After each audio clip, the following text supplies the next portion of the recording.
Hola, mi nombre es Carlos Eduardo Zárate Escobar, del grupo de Mecatrónica MT1.1, y esta es una presentación para la materia de procesos productivos del parcial 3 del ordinario, de la Universidad Tecnológica de San Luis Potosí.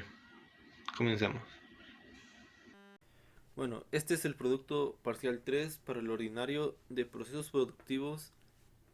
Mi nombre es Zárate Escobar Carlos Eduardo, del grupo MT1.1. La simbología ISA. Esta es una simbología que se emplea en un sistema especial de símbolos con el objeto de transmitir de una forma fácil y específica la información, ya que esto es indispensable para el diseño, la selección, la operación y el mantenimiento de los sistemas de control.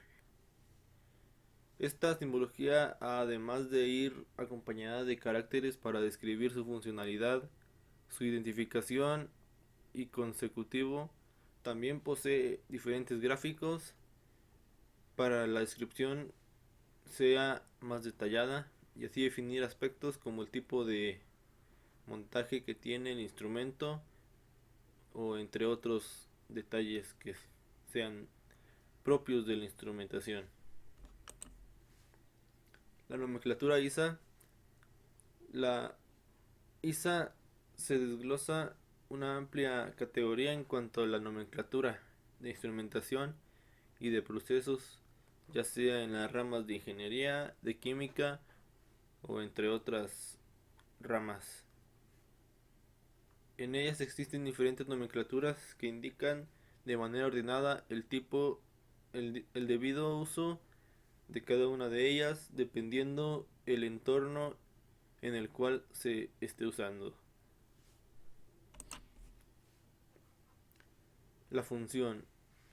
El estándar ANSI ISA 5.1 puede utilizarse en la industria química, en la industria del petróleo, en la generación de potencia, en el acondicionamiento del aire y cualquier industria de proceso, ya que tiene las herramientas para poder entender, interpretar y aplicar la simbología e identificación de la instrumentación de cualquier nivel. Y por aquí tenemos algunos ejemplos. En la parte de arriba tenemos algunos de los más sencillos, en los cuales esta nomenclatura nos permite saber la posición de el objeto, ya que como podemos ver tenemos una tabla donde se nos hace referencia sobre la posición de el objeto, ya sea montado en el tablero, montado en el campo, y la ubicación auxiliar. Del otro lado tenemos los instrumentos, ya sean estos discreto aislado, el display compartido o control compartido, la función de computadora y el control lógico de programable. Podemos percibir las diferencias entre cada uno de ellos, ya que en la parte de montado en el tablero, cada una de las imágenes que están en su columna llevan una línea en medio de cada figura. Al contrario del montado en el campo, estas figuras no contienen ninguna línea en su interior, como podemos apreciar. Y en la ubicación auxiliar podemos apreciar que en este caso las figuras llevan dos líneas en su interior para diferenciarlas de las otras. Así como podemos ver las diferentes figuras que indican el tipo de instrumento, ya sea un círculo, un hexágono, un, un cuadrado con un círculo en su interior, o un cuadrado con un cuadrilátero en su interior también.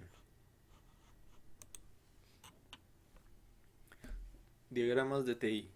Un diagrama DTI, también conocido como P&ID por sus siglas en inglés, Piping and Instrumentation Diagram, es un diagrama que nos muestra el flujo del proceso en las tuberías, así como los equipos instalados y los instrumentos. Es la representación gráfica de una secuencia de equipos, tuberías y accesorios que conforman una sección de una planta.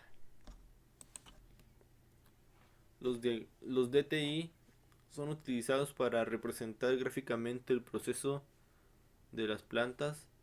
Contar con ellos es primordial ya que nos ayuda para el mantenimiento y alguna modificación que se requiera. El diagrama ofrece la base para el desarrollo de esquemas de control del sistema. Tenemos en este diagrama DTI un proceso en el cual tenemos tres diferentes tipos de, de subprocesos, se puede decir, el cual tiene los números del 301, como podemos ver en la parte de la izquierda. Tenemos el proceso del 101, el cual va de la izquierda a la derecha. Y tenemos la del 203, la cual está en la parte de abajo. Podemos ver que tenemos dos entradas, una de vapor, una de proceso, y tenemos una salida, la cual es del proceso. Entonces, de la válvula de vapor se envía una señal hacia que pasa por el primer círculo y llega hasta el TIC del 301, la cual es una verificación de la temperatura. Lo mismo se hace con la parte central, se toma la temperatura y se unen ambas en el TIC del 301. Entonces, si la parte central está más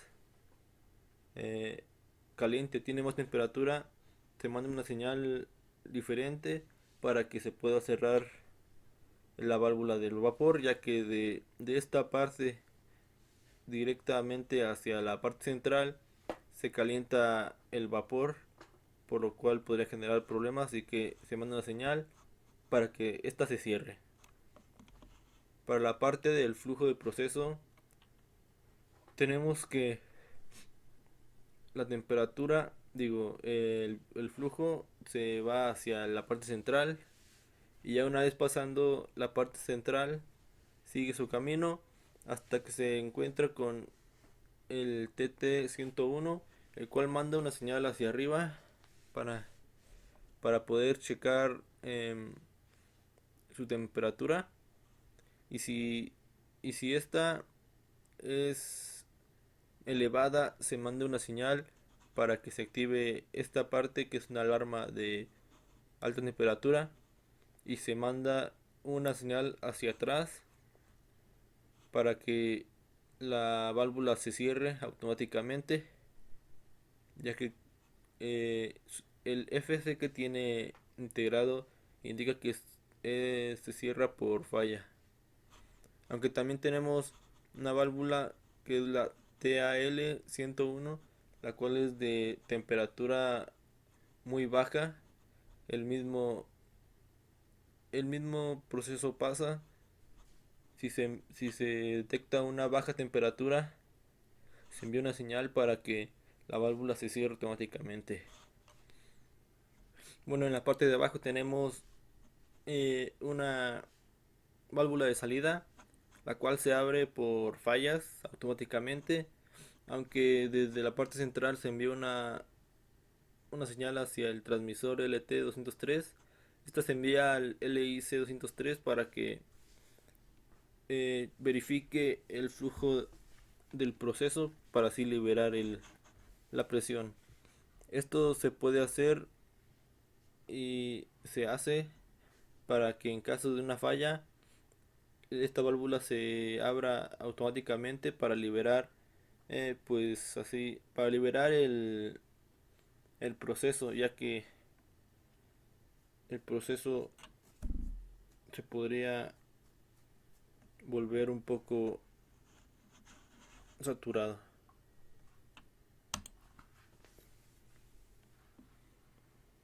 Tenemos las 7 herramientas básicas de calidad. Estas herramientas son algunos, podría decirse, organizadores gráficos, ya que nos ayudan a ordenar la información e interpretarla. Estos son el diagrama de causa y efecto, también conocido como espina de pescado o gráfico de Ishikawa. El segundo es el diagrama de flujo. El tercero son las hojas de verificación o de chequeo. El cuarto es el diagrama de Pareto. El quinto es el histograma. El sexto son los diagramas de gráfico de control. Y el séptimo son los diagramas de dispersión. Tenemos el diagrama de causa y efecto, también llamado diagrama de Ishikawa o como espina de pescado. Eh, este diagrama es un, es un diagrama porque su estructura ha venido a llamarse también diagrama de espina de pez. Es un método para crear, clasificar ideas, hipótesis sobre las diferentes eh, situaciones que se nos presenten de manera gráfica. Aquí podemos apreciar que se, se pueden utilizar las 6 categorías, las cuales son el hombre, la máquina, el entorno, el material, el método de la medida, según sea el tipo de problema que se quiera em,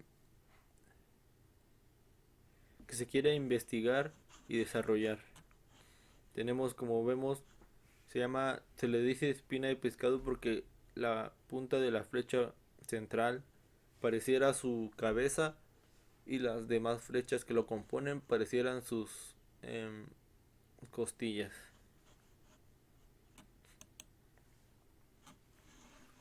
Tenemos también el diagrama de flujo. El diagrama de flujo o flujograma es un diagrama de actividades en la cual se representa de forma gráfica un algoritmo o proceso. Este se utiliza en disciplinas como programación, economía, procesos industriales y psicología cognitiva. El diagrama de flujo se puede utilizar para desarrollar y mejorar la presentación gráfica de un proceso, ya que se tiene identificación del costo de la calidad. Y aquí tenemos un pequeño proceso como ejemplo de Quiero Café. Podemos tener el cuadrilátero, que quiere decir una decisión de sí o no, las cuales conllevan a a dos tipos de procesos diferentes. En este caso, ambas decisiones llegan al mismo punto y esto lleva otra vez a una decisión de sí o no para saber lo que se va a realizar. En este caso yo utilicé un diagrama que hice sobre el queso. Ay, perdón. Es la elaboración del queso. Aquí tenemos los cuadros que significan eh, operaciones o cosas que se van a realizar. Tenemos el cuadrilátero, este que significa una toma de decisión. En este caso, si la toma de decisión es no, es desechar, volvemos al inicio. En caso de que la toma de decisión sea sí, pues se lleva a cabo todo el proceso, el cual es verter el recipiente, agregar 10 gramos de cuajo. Bueno, todo este proceso es para realizar un queso y como podemos ver son de un color para distinguirlos de los diferentes. tenemos el recuadro con los lados curvos, el cual indica el inicio, y tenemos un cuadro de final, los cuales distinguimos con el color azul. Y tenemos el diagrama de flujo del queso. También consigo lleva un diagrama de operaciones del queso, el cual es un diagrama el cual se realiza como si fuera un proceso con las mismas operaciones, pero diferente nomenclatura, ya que aquí las operaciones se distinguen por círculos. Algún proceso de verificación se distingue por ser un cuadrado, y las flechas que están en la parte de abajo indican una transición de un lugar a otro que se lleve en el proceso. Tenemos en la parte de arriba son los diferentes apartados según sea el momento de la operación, ya sea en la inspección o preparación de la leche, o el aumento de la temperatura, o el proceso de la elaboración en queso. Eh, tenemos esta figura que parece una D, la cual indica una acción o, o transición dentro de del mismo proceso sin salirse de él. Y por último tenemos el triángulo, el cual es la se podría llamar el final del proceso. Bueno, se me olvidó decir que en el proceso se distinguen los o se enumeran diferentes las operaciones de las transiciones, ya que las transiciones cuentan con un conteo diferente a las operaciones, para poder así decir hacer su diferencia. Y es un diagrama del queso, tiene las mismas operaciones y misma información que el diagrama de flujo pasado. Y por último tenemos un diagrama de procesos, el cual se realiza una tabla con los mismos procesos, perdón, las mismas operaciones, donde se da una descripción en la parte de la izquierda. Esto es más simple que en los anteriores, para poder así poder realizar una mejor presentación. En esto tenemos también el apartado de distancia, ya que se requiera en la parte de las transiciones, en el tiempo, según sea una operación tardada. Y tenemos los símbolos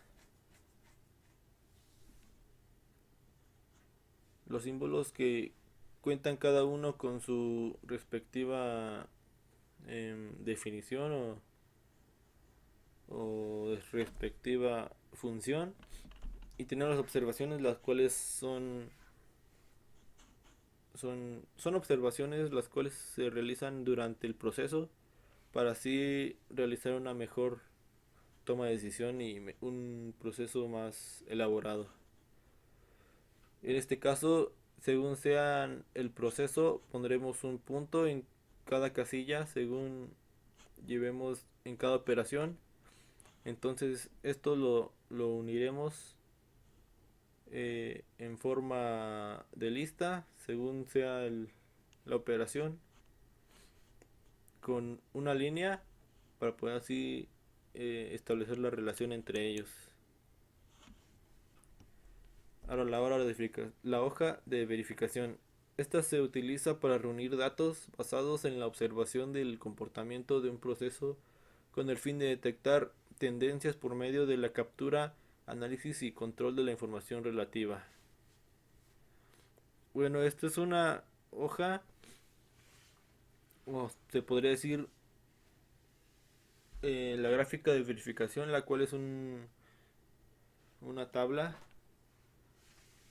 la cual lleva el conteo de diferentes datos. Nosotros podemos hacer una hoja de verificación, por ejemplo, para verificar la salida y la entrada de nuestros familiares a la casa. Podremos hacer em, el, el gasto de energía, el cual se utiliza diariamente, entre muchos otros ejemplos que se podrían verificar con este tipo de herramienta. Un diagrama de Pareto. El diagrama de Pareto, también llamado curva cerrada o distribución ABC, es un diagrama para organizar datos de forma en que estos pueden en orden descendente de izquierda a derecha y separados por barras. Este permite asignar un orden de prioridades. El diagrama de Pareto es una técnica que permite clasificar gráficamente la información de mayor a menor relevancia con el objetivo de reconocer los problemas más importantes en los que deberías enfocarte y solucionarlos. Como podemos ver en la imagen del ejemplo, este contiene dos tipos de gráfica. Bueno, no, sí, pero dos tipos de procesos, el cual nos indica el primero que va en disminución, y la línea anaranjada nos dice que va en aumento. Esto significa que esto pasa porque existen dos datos que se están dando que quieren indicar que entre menos de que en que más decrezca la parte azul, más aumentará la línea anaranjada. Histogramas. En estadística, un histograma es una representación gráfica de una variable en forma de barras, donde la superficie de cada barra es proporcional a la frecuencia de los valores representados. Un histograma son los gráficos que indican la frecuencia de un hecho mediante una distribución de los datos. En definitiva, un histograma es una representación gráfica de una variable en forma de barras, donde la superficie de cada barra es proporcional a la frecuencia de los valores representados. Bueno, un histograma es prácticamente como una gráfica normal, la cual nos indica los valores. En la parte de la X, el tipo de valor, y en la parte de la Y es la frecuencia o la cantidad en la que este está o se está llevando a cabo.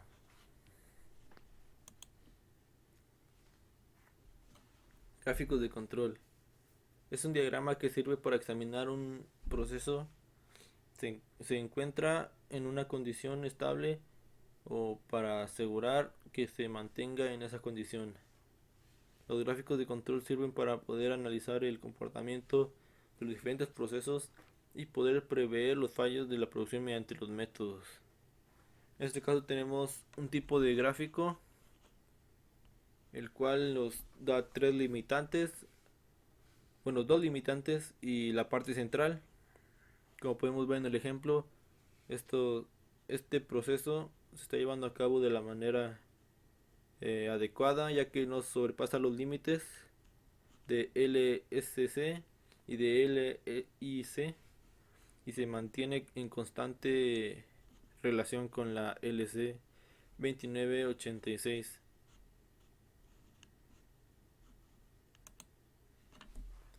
Un diagrama de dispersión.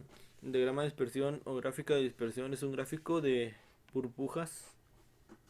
Es un tipo de diagrama matemático que utiliza las coordenadas cartesianas para mostrar los valores de dos variables para un conjunto de datos.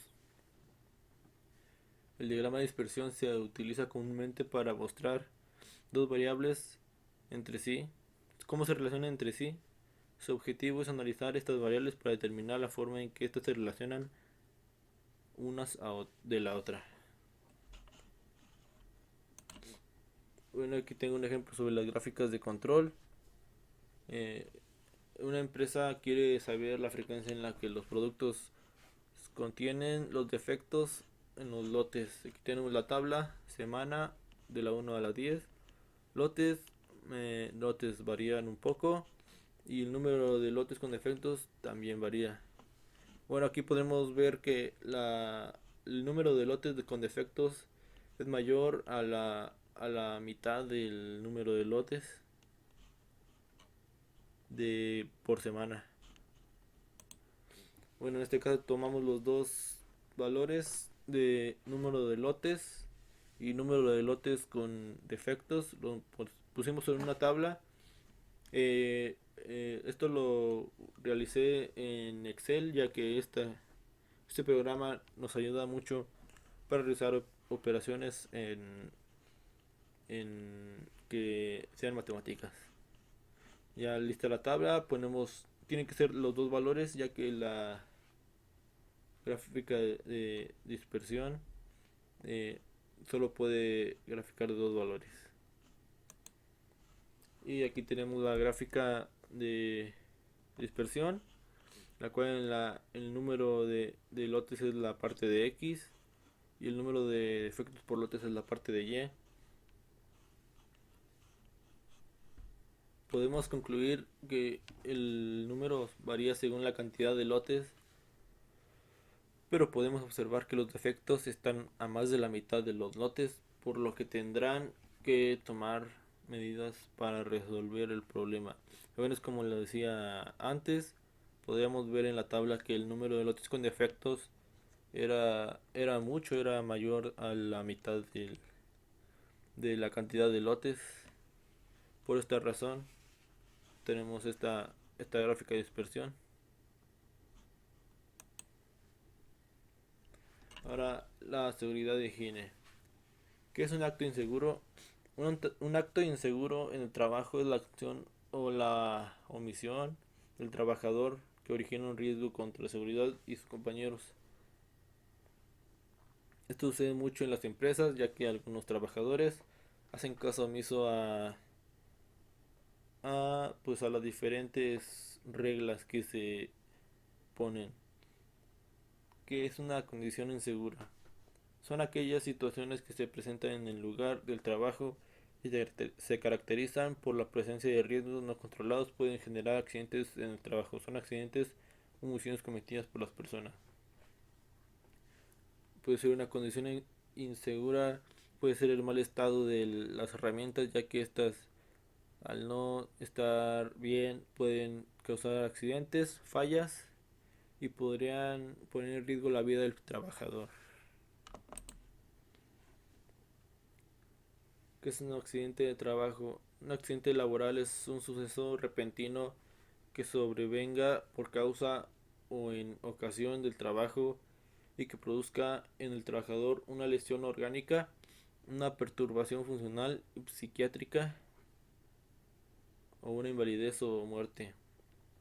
Bueno, este es un accidente que se lleva a cabo en el trabajo, según sean las causas, ya sea por culpa de el establecimiento o de las herramientas que se utilizan. ¿Qué es el riesgo de trabajo? El riesgo laboral es la posibilidad de que un trabajador sufra enfermedad laboral a un accidente laboral. Bueno, es parecido a los anteriores. Es el riesgo que se corre al estar trabajando, ya que se puede sufrir alguna lesión o se puede contraer alguna enfermedad debido a las diferentes em, pues sustancias que se estén utilizando. ¿Qué es una enfermedad laboral? Esta enfermedad laboral es la contraída como resultado de una exposición a factores de riesgo inherentes a la actividad laboral o el medio en que el trabajador ha visto obligado a trabajar. Bueno, es lo que decía anteriormente, que es por el contacto con sustancias que pueden ocasionar las enfermedades, principalmente. Las normas STPS. Estas normas se clasifican en 5 categorías, las cuales son de seguridad, de salud, de organización específicas y de producto. Observaremos las normas de seguridad y de salud, perdón, ahí era de salud, de seguridad e higiene. Las normas de seguridad. Estas normas son muy importantes. Todas las normas son importantes, pero a mi consideración las siguientes son las más importantes. La número uno, la prevención y protección contra incendios. La número dos, la norma de sistemas y dispositivos de seguridad en la maquinaria para que así los trabajadores puedan trabajar de la mejor manera. La número 3, los recipientes sujetos a presión y calderas. Estos, ya que se encuentran a un alta temperatura, los sujetos deben contar con la protección adecuada. El mantenimiento de el número 4 es el mantenimiento de instalaciones eléctricas. Este es importante ya que es necesario tener un mantenimiento óptimo para que la maquinaria pueda realizar sus operaciones de la mejor manera y para no sufrir bueno, eh,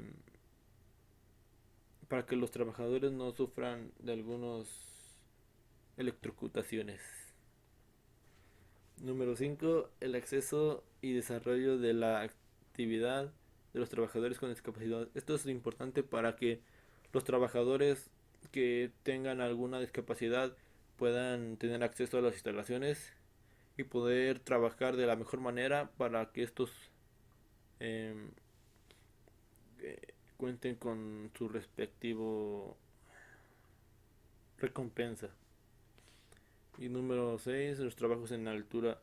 Es importante que los trabajadores que trabajan en las alturas cuenten con el equipo necesario para evitar accidentes y ya que estos accidentes, como lo vimos, pueden resultar en alguna discapacidad o pueden incluso causar la muerte.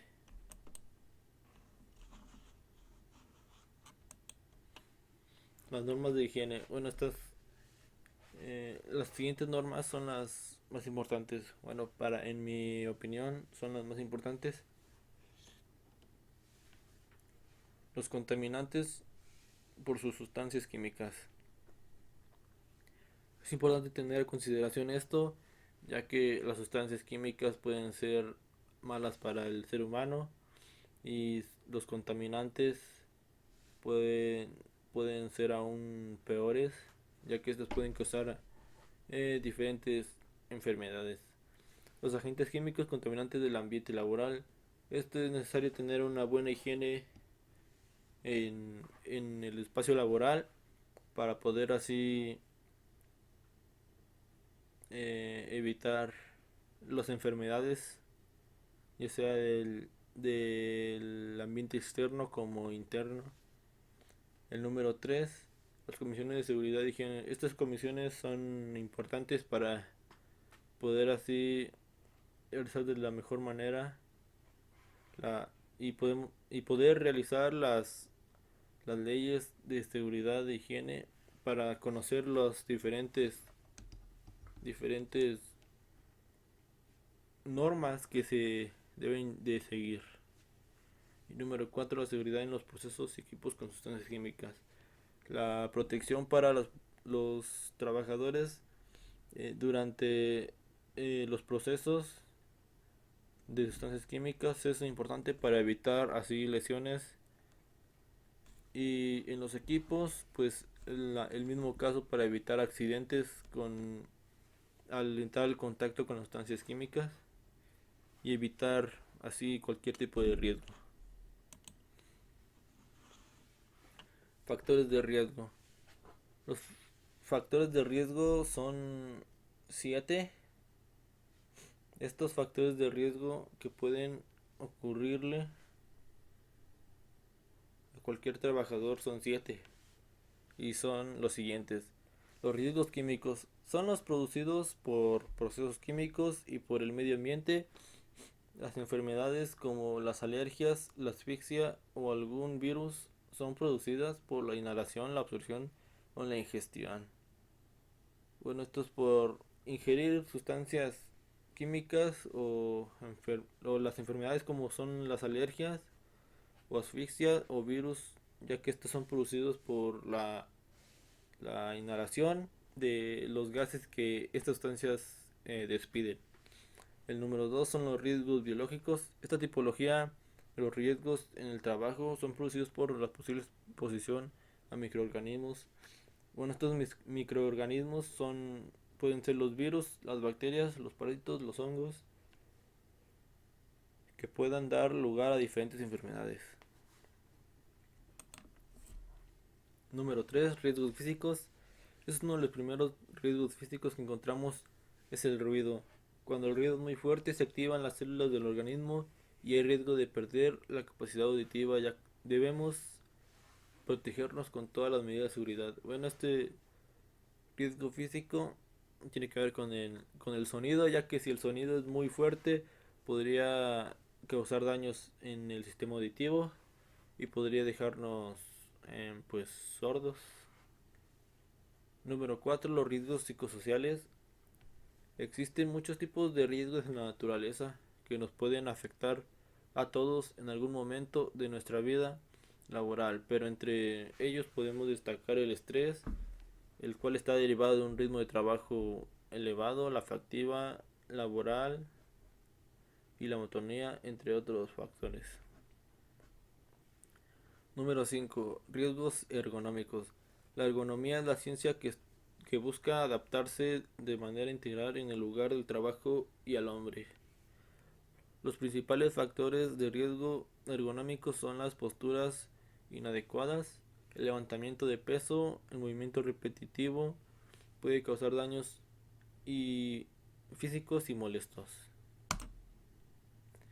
Riesgos mecánicos. Este tipo de riesgos pueden producirse al llevar a cabo acciones que requieran utilizar herramientas de cualquier tipo. Los accidentes pueden producir debido a este tipo de riesgos son aquellos a los que producen lesiones corporales. Bueno, el mal estado de los mecanismos o de las máquinas pueden producir los accidentes, ya que al estar en mal estado pueden sufrir algún fallo y esto puede causar lesiones en el trabajador. Los riesgos ambientales. Número 7. Riesgos ambientales. Los factores de riesgo medioambientales son igual de importantes que en cualquiera de los 6 anteriores citados. En particular, este tipo de riesgos son los únicos que no podemos controlar debido a que son la posibilidad que produzca daño o catástrofe por una acción humana o fenómeno de tipo natural. Esto se refiere a los diferentes sucesos naturales como lo son la lluvia, los ciclones, los huracanes, los tornados, las erupciones volcánicas y todo ese tipo de procesos que se llevan naturalmente a cabo son los riesgos ambientales.